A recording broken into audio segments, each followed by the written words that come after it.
అంత హస్బెండ్ అయినప్పటికీ కూడా చెప్తున్నా, ఎవరైనా మనకు ప్రేమించేది ఎవరంటే మన అమ్మ నాన్నే. After that everything comes.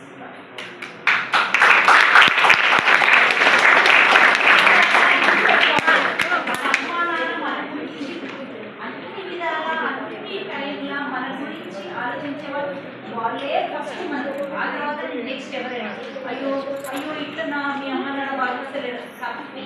మన అమ్మ ఏం చేస్తుందంటే మనం తప్పులో పడిపోతుందని ఒక్క తల్లి ఒక్కొక్కలాగా బిహేవ్ చేస్తుందమ్మా. మనం ఎక్కడ తప్పు చేస్తాము అని చెప్పి ముందే కోపడతారు. కోపడేది నీకోసమే, అంతేగాని వాళ్ళ కోసం కాదు. అది మనం గుర్తుపెట్టుకోవాలి. గొప్ప వస్తుంది కదా అందరూ.